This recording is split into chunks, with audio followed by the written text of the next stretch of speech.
Section 1. Excuse me, Yes? I wonder if you could spare a few minutes to do a survey on transport. It won't take long. No, that's fine. Oh, lovely. The survey is on behalf of the local council. They'd like to know about what transport you use and any suggestions for improvement. Can I start by asking you how you travelled to town today? Sure, I came on the bus. Great. Now, can I get a few details about yourself? OK. What's your name? It's Louisa Yes. Hardy. Can you spell that, please? Yes, it's Hardie. Great, thanks. And can I have your address? It's 19 Whitestone Road. Oh, right, I know that area. It's Bradfield, isn't it? That's right. Is the postcode GT7? It's actually GT8 2LC. Great. And could I ask what your job is? Are you a student? I've actually just finished my training. I'm a hairdresser. Oh, right. And one more question in this section. What is the reason for you coming into town today? Actually, it's not for shopping today, which would be my normal reason, but to see the dentist. Right. Thanks. Now, in this last section, I'd like you to give us some ideas about the facilities and arrangements in the city for getting to and from work. Any suggestions you have for improvements? Well, something I've thought about for some time is that when I do walk and I'm doing a later shift, I think the lighting should be better. Yes, good point. And of course, I think it's a real shame they've been cutting down on the number of footpaths. They should have more of those. Then people would walk more. Yes, right. And I don't think there are enough trains. That's why I don't use them. You have to wait so long. Thanks. And finally, I'd like to ask your opinion on cycling. As you may know, there's a drive in the city to get more people to cycle to work. Right. But we realise that there are things which the council, but also employers, might do to help encourage workers to cycle to work. Yeah. Well, I have thought about it, and where I work, there are no safe places to leave your bikes. OK. And also, I'd have to cycle uphill, and on a hot day, I'd arrive at work pretty sweaty, so I think I'd need a shower somewhere at work. Right. And I suppose the last thing is that I wouldn't be all that confident about cycling on such busy roads. I think I'd like to see you offering training for that. You know, I'd feel a lot better about starting if that was the case. Well, that's very helpful. Thank you very much for your time. No problem. Bye. Section 2. Good morning. I'm very pleased to have this opportunity to say a little about two exciting new developments in the city: the Brackenside open-air swimming pool and the Children's Adventure Playground in Central Park. As many of you may know, the idea for these initiatives came from you, the public, in the extensive consultation exercise which the City Council conducted last year. And they have been realised using money from the SWRDC, the South West Regional Development Commission. First of all, Brackenside Pool. As many of the older members of the audience will remember, there used to be a wonderful open-air pool on the seafront 30 years ago, but it had to close when it was judged to be unsafe. For the design of this new heated pool, we were very happy to secure the talents of internationally renowned architect Ellen Wendon, who has managed to combine a charming 1930s design, which fits in so well with many of the other buildings in the area, with up-to-the-minute features such as a recycling system, the only one of its kind in the world, which enables seawater to be used in the pool. Now, there's been quite a bit of discussion in the local press about whether there would be enough room for the number of visitors we're hoping to attract, but the design is deceptive, and there have been rigorous checks about capacity. Also, just in case you were wondering, we're on schedule for a June the 15th opening date, and well within budget, a testimony to the excellent work of local contractors Hickman's. We hope that as many people as possible will be there on June the 15th. We have engaged award-winning actress Coral White to declare the pool open, and there'll be drinks and snacks available at the poolside. There'll also be a competition for the public to decide on the sculpture we plan to have at the entrance. You will decide which famous historical figure from the city we should have. And now, moving on to the Central Park playground, which we're pleased to announce has just won the Douglas Award for Safety. The news came through only last week. The unique design is based on the concept of the global village, with the playground being divided into 6 areas showing different parts of the world, each with a representative feature. For example, there is a section on Asia, and this is represented by rides and equipment in the shape of snakes, orangutans, tigers and so on, fauna native to the forests of the region. Moving south to the Antarctic, we couldn't run to an ice rink, I'm afraid, but opted instead for climbing blocks in the shape of mountains. I thought they could have had slides for the glaciers, but the designers did want to avoid being too literal. Then on to South America, and here the theme is El Dorado, games replicating the search for mines full of precious stones. And then, moving up to North America, here there was considerable debate. I know the contribution of cinema and jazz was considered, but the designers finally opted for rockets and the International Space Station. Eastwards to Europe then, and perhaps the most traditional choice of all the areas, medieval castles and other fortifications. Then last but not least, moving south to Africa, and a whole set of wonderful mosaics and trails to represent the great rivers of this fascinating and varied continent. Now, the opening date for our global playground is the 10th of July, and again, we'd love to see you there. So, make a date and come and see this magnificent, original new amenity right in the heart of the city. Section 3. Right, well, for our presentation, shall I start with the early life of Thor Heyerdahl? Sure. Why don't you begin with describing the type of boy he was, especially his passion for collecting things? That's right. He had his own little museum. And I think it's unusual for children to develop their own values and not join in their parents' hobbies. I'm thinking of how Heyerdahl wouldn't go hunting with his dad, for example. Yeah, he preferred to learn about nature by listening to his mother read to him. And quite early on, he knew he wanted to become an explorer when he grew up. That came from his camping trips he went on in Norway, I think. No, it was climbing that he spent his time on as a young man. Oh, right. After university, he married a classmate, and together they decided to experience living on a small island to find out how harsh weather conditions shaped people's lifestyles. As part of their preparation, before they left home, they learnt basic survival skills, like building a shelter. I guess they needed that knowledge in order to live wild in a remote location with few inhabitants, cut off by the sea, which is what they were aiming to do.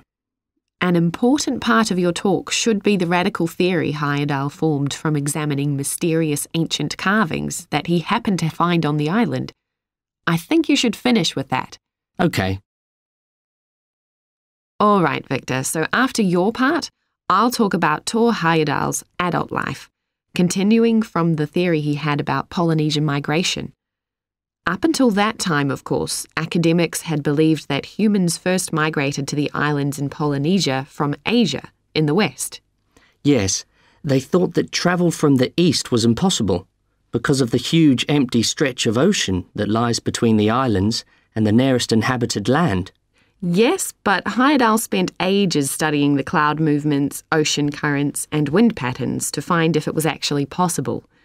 And another argument was that there was no tradition of large shipbuilding in the communities lying to the east of Polynesia. But Heyerdahl knew they made lots of coastal voyages in locally built canoes. Yes, or sailing on rafts, as was shown by the long voyage that Heyerdahl did next. It was an incredibly risky journey to undertake. Sometimes I wonder if he did that trip for private reasons, you know, to show others that he could have spectacular adventures. What do you think, Olivia? Well, I think it was more a matter of simply trying out his idea, to see if migration from the east was possible. Yes, that's probably it. And the poor guy suffered a bit at that time because the war forced him to stop his work for some years. Yes. When he got started again and planned his epic voyage, do you think it was important to him that he achieve it before anyone else did? I haven't read anywhere that was his motivation. The most important factor seems to have been that he used only ancient techniques and local materials to build his raft. Yes. I wonder how fast it went. Well, it took them 97 days from South America to the Pacific Islands. And after that, Heyerdahl went to Easter Island, didn't he? We should mention the purpose of that trip. I think he sailed there in a boat made out of reeds. No, that was later on in Egypt, Olivia. Oh, yes, that's right. But what he wanted to do was talk to the local people about their old stone carvings and then make one himself to learn more about the process. I see. Well, what a great life. Even though many of his theories have been disproven, he certainly left a lasting impression on many disciplines, didn't he? To my mind, he was the first person to establish what modern academics call practical archaeology.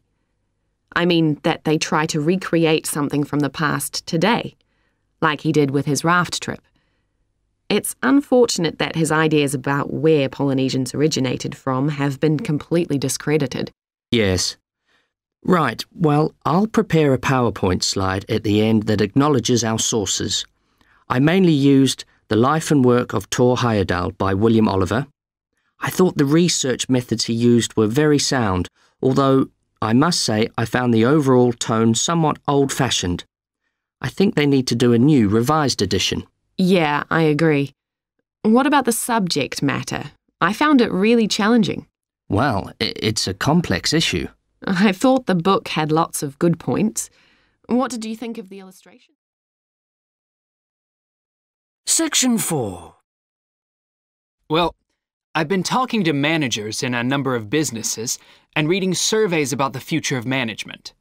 And what I'm going to present in this seminar is a few ideas about how the activity is likely to change in the next 10 years. It isn't a scientific statistical analysis, just some ideas for us to discuss. One area I want to mention is business markets, and I'm sure a really significant development will be a major increase in competition, with companies from all around the world trying to sell similar products. Consumers will have much more choice. For instance, food products sold in Australia might be manufactured in the USA, China, Finland, and dozens of other countries. At the same time, mergers and takeovers mean that governments are actually losing power to major global corporations. We can probably all think of companies that exert a great deal of influence, which may be good for consumers. A third point I want to make about markets is that in the rapidly expanding economies, such as India, China, Brazil, and Russia, demand is growing very fast. This is putting pressure on resources all over the world. I think businesses are becoming more open to external influences. In particular, companies are consulting customers more and more before making their business decisions. Companies are finding out what they want and providing it, instead of making products and then trying to sell them, which is the model of years ago. Another influence is that concerns about the environment will force manufacturers to extend product life cycles to reduce the amount of pollution and waste. And, in some cases, regulation will need to be strengthened. Many societies are much more fluid and democratic, and the structure of companies is changing to reflect that. I think we're going to see a greater emphasis within companies on teams created with a specific project in mind. And when they're completed, the teams will be disbanded and new ones formed. More and more people see work as simply one part of their lifestyle, and not the most important one. And as the workforce is shrinking in some countries, businesses are having to compete for staff instead of being able to choose among a lot of applicants. Typical examples that will attract and retain staff are traditional ones like flexible hours and, something that has been made possible by advances in technology, remote working, with people based at their home, abroad, or almost anywhere they choose.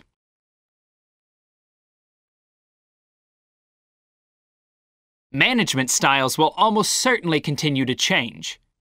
senior managers will require a lot more than the efficiency that they've always needed.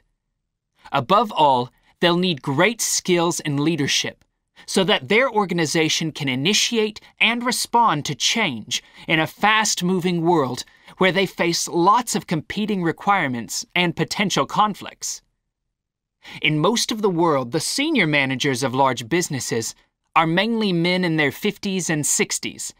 The predominant style of management will almost certainly become more consultative and collaborative, caused, above all, by more women moving into senior management positions. Many of the changes are influenced by developments in the wider economy. The traditional emphasis of business was manufacturing, and of course the service sector is very important. But we shouldn't overlook the growing financial contribution of IP, that is, intellectual property. Some books and films generate enormous sums from the sale of related DVDs, music, games, clothes, and so on. Another point I'd like to make is that although I've been talking about companies, one trend that they have to face is the move away from people working for the same employer for years. Instead, more and more people are becoming self-employed to gain the freedom and control over their lives that they're unlikely to get from being employed. Okay, well, that's all I want to say, so let's open it up for discussion.